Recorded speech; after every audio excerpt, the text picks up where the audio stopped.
안녕하세요, 타월드입니다. 이번 영상은 마이그레이션 속도 여기에 대해서 한번 얘기를 해보려고 합니다. 일단 코어팀 지갑, GBQQ 지갑에서 마이그레이션을 담당하는 지갑, GABT 지갑으로 2억 개 파이코인 이동이 있었습니다. 평소에는 5천만 개씩 파이코인이 이동이 되거나 많더라도 1억 개 파이코인이 이동이 되는데요. 하루에 2억 개 파이코인이 이동한 사례를 찾아보면요. 2022년 마이그레이션이 처음 시작이 되었을 때 한 번에 2억 개가 이동이 된 적이 있었고 그 이후로 두 번째라고 보시면 되겠습니다. 그래서 이번 이동량만 보더라도 심상치 않은 마이그레이션을 지금 진행을 하려는 게 아닌가 이런 부분을 알 수 있고요. 그래서 현재 파이 마이그레이션이 어느 정도로 빠르게 속도가 지금 진행이 되고 있나 한번 살펴보면 기존에는 마이그레이션이 시간당 최대 5,000개까지 진행이 되었었습니다. 정확하게는 5,400개까지가 진행이 된 것이 관찰이 되었는데요. 물론 여기서도 조금씩 멈추는 시간도 존재했었습니다. 그래서 최근 11월 21일에는 하루에만 10만 건이 넘는 마이그레이션 양을 기록을 한 적이 있었습니다. 자, 그런데요. 현재는 시간당 이 속도가 점점 올라가는 추세이고요. 지금 영상을 찍는 이 시간 기준으로 시간당 8,000개에서 10,000개 정도 사이에 지금 지갑을 마이그레이션 하는 것으로 그런 페이스를 보여주고 있습니다. 이 속도 부분은 하루 정도는 좀 더 지켜봐야 될 것 같고요. 만약 그렇다면 시간당 이 속도가 유지가 된다라거나 조금 더 빠르게 진행이 될 수 있다면 일단 최대치를 시간당 10,000개로 기준 잡아 보겠습니다. 그러면 하루에 20만 개에서 25만 개 사이까지도 가능한 그런 양이라고 보시면 되겠습니다. 그 얘기는 현재 12월 말까지 지금 얼마 남지 않았죠? 한 10일 정도 조금 더 남았는데요. 이 속도로 꾸준히 마이그레이션을 진행을 하면 약 200만 개에서 250만 개까지도 마이그레이션을 할 수 있다는 얘기가 되겠죠. 그 뜻은 현재 마이그레이션 지갑 수량이 약 780만 개를 현재 돌파하고 있기 때문에 수치상으로 올해 말에 1,000만 개 지갑 돌파도 가능한 수치이다. 이렇게 분석이 가능하겠습니다. 물론 이것은 매우 긍정적으로 보았을 때이고요. 마이그레이션이 이렇게 빠르게 진행이 되다가 쉬는 구간도 존재할 수 있을 것이고요. 어떤 문제가 생길 수도 있고 실제 시간당 10,000개가 아닌 8,000개나 그 이하로 꾸준히 진행이 될 수도 있고 또 휴일에 진행이 되지 않기도 한다면 내년 초 정도에 1,000만 개 달성이 가능하지 않을까 이렇게 예상을 해볼 수 있겠습니다. 기존에 우리가 예상을 해왔던 것보다는 훨씬 더 앞당겨진 그런 일정이라고 보시면 되겠습니다. 기존에는 파이데이 때나 1,000만 개 달성이 가능하겠다 이렇게 예상을 하는 분들이 많으셨는데요. 이제는 2025년 1월 초에도 1,000만 개 달성이 가능하겠다. 그리고 빠르면 올해 말에도 1,000만 개 도달 불가능하지 않다 이렇게 말씀드릴 수 있겠고 참고로 이제는 다 아시겠지만 코어팀에서 이미 발표가 있었죠. 마이그레이션 수치가 1,000만을 도달을 해야 오픈 메인넷으로 전환을 할 수 있다 조건을 내걸었었는데 이 마이그레이션 수치가 그 조건 중 하나였었습니다. 그래서 오픈 네트워크 얘기를 함에 있어서 이 마이그레이션 수치가 항상 저조했었기 때문에 우리 커뮤니티에서는 여기에 대해서 스트레스를 좀 많이 받아왔던 것은 사실이었습니다. 그래서 마이그레이션 수치를 무시를 하고 오픈 네트워크로 전환을 할 수도 있을 것이다.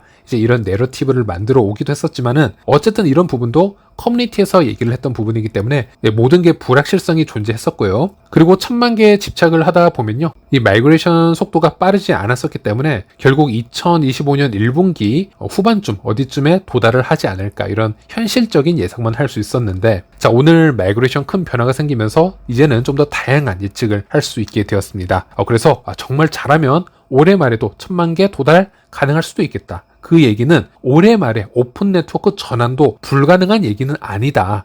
이렇게 말씀드릴 수 있겠습니다. 네, 올해 말에 발표가 되고 내년 초에 오픈 네트워크로 전환이 될지 아니면 올해 말에 발표와 동시에 올해 안으로 해서 오픈 네트워크 시작이 될지 이런 부분은 좀 지켜봐야겠지만 오늘 이 마이그레이션 속도 업데이트 관련해서는 너무나 긍정적인 부분이라고 말씀드리고 싶고요. 그리고 이제 KYC 마이그레이션 유예기간 종료 시점이 얼마 남지 않았습니다. 이 시점을 남겨두고 커뮤니티 개발자 렉스가 이런 포스팅을 남긴 것을 확인할 수 있는데요. 매일 신문을 읽으면 완두콩 교환권을 받습니다. 한 달이 끝나면 조건을 충족했을 경우 완두콩 가게에서 완두콩 한 자루를 받을 수 있습니다. 조건을 충족하지 못하면 완두콩은 여전히 완두콩 가게에 남아서 이동하지 않습니다. 완두콩 자루의 수량은 한정되어 있으며 당신이 받지 않으면 다른 누군가가 가져갑니다. 이것이 파이 마이닝이 작동하는 방식입니다. 라고 해서 상당히 쉬운 방식으로 파이 채굴에 대해서 설명한 것이라고 보시면 되겠습니다. 우리가 매일 파이 앱에 접속을 하고요. 파이 채굴 버튼을 누르면 파이를 받을 수 있는 교환권을 받게 됩니다. 이 교환권이라는 것은 파이 앱 상단에 보이는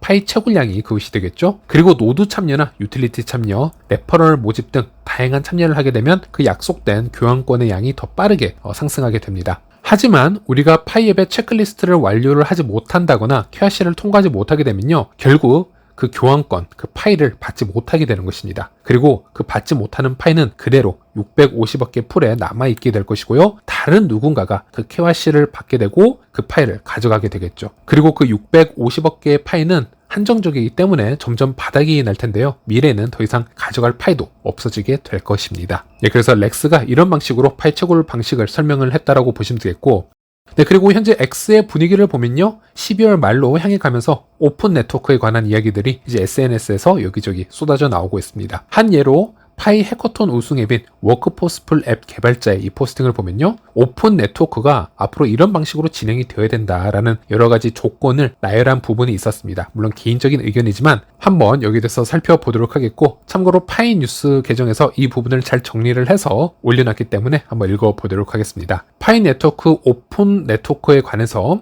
지금까지 파이의 사용에 부과되었던 폐쇄 네트워크 제한이 모두 해제됩니다. 파이 오너들은 자신이 보유한 파일을 자유롭게 사용할 수 있게 됩니다. 즉 현금 거래도 이제 가능해지는 그런 시기가 될 수 있겠죠. 그리고 커뮤니티 노드 운영 활성화가 있고, 커뮤니티 노드 운영자들이 파이 메인넷 블록체인 노드를 실행을 하고 합의 과정에 참여할 수 있게 됩니다. 그리고 세 번째로 블록체인 소스 코드가 공개가 될 것이고요. 파이 블록체인 소스 코드가 오픈 소스로 공개가 될 것입니다. 그리고 외부 연결 지원이 있겠는데요. 외부 지갑, 탈중앙화 거래소, 중앙화 거래소 등과의 연결이 가능해질 것입니다. 그리고 공식 파이 가격이 공개가 되겠죠. 물론 이 가격은 변동이 있을 것이고요. 이 가격은 거래소 상장 후의 시장가를 얘기하는 것이겠죠. 그리고 파이 재단 및 거버넌스 모델이 수립될 것입니다. 파이의 재단과 거버넌스 모델이 수립이 되며 이는 파이 네트워크의 탈중앙화를 위한 기초가 될 것입니다. 그리고 파이 생태계의 완전한 활성화가 있을 것이고요. 이 파이 생태계가 완전히 활성화가 되어서 다양한 애플리케이션과 서비스가 운영이 될 수 있습니다. 그래서 오픈 네트워크는 도착 지점이 아니고 여정 그 자체입니다 라는 설명을 한 것을 볼 수 있고요. 그래서 이 워크포스풀 앱 개발자가 이렇게 언급을 한 것처럼 이 정도로 실행이 되어줘야 우리가 예상을 해왔던 가장 긍정적인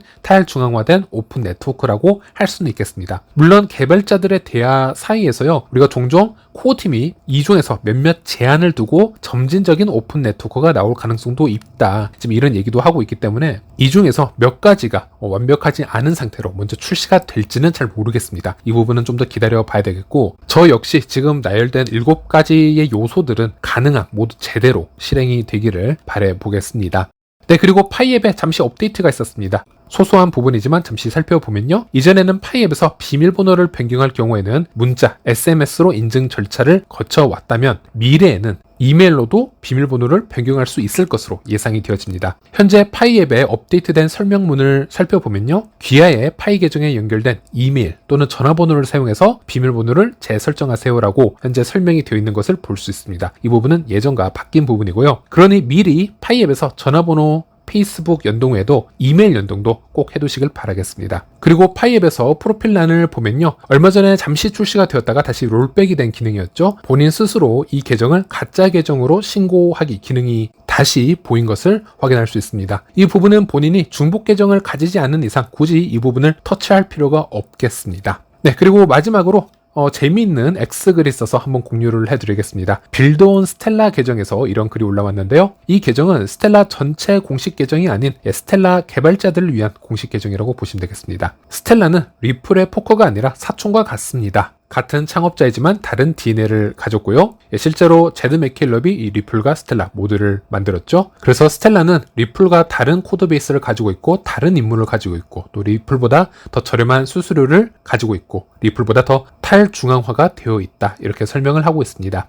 제드 맥켈럽이 리플에서 쫓겨나서 스텔라를 다시 만들 때 하드 포크를 해서 스텔라를 만들려고 했지만 큰 문제가 발견이 되었기 때문에 완전히 다른 프로토콜로 다시 개발을 한 것이 스텔라이고요. 그래서 많은 사람들이 잘못 알고 있지만 스텔라는 리플의 하드포크가 아니죠. 하지만 같은 창업자가 만들어 놓은 프로젝트이기 때문에 사촌과 같은 블록체인으로 내러티브가 항상 이렇게 묶여버린 그런 케이스라고 볼 수 있겠습니다. 이 포스팅에 파이2팀 계정이라고 파이 커뮤니티 개발자가 운영하는 X 계정이 있습니다. 이 계정에서는 그럼 파이는 스텔라의 형제이냐라는 질문을 하게 되는데요. 여기서 빌드온 스텔라는 상당히 흥미롭다라는 이미지를 답글로 올리게 되고요. 여기에 파이2 팀 계정은 이전에 스텔라 CEO 디넬 딕슨이 컨퍼런스에서 설명을 할 때 스텔라 생태계와 관련된 기업들을 디스플레이했던 그런 이미지가 있었습니다. 이것을 공유를 해주었습니다. 당시 뒤에는 구글, 삼성 등 많은 대기업들이 스텔라와 연관이 있었는데 이 중 또한 파이가 함께 있기도 했었고요. 그래서 파이는 스텔라와 형제 블록체인으로 함께 나갈 수 있지 않겠느냐, 이제 이런 대화를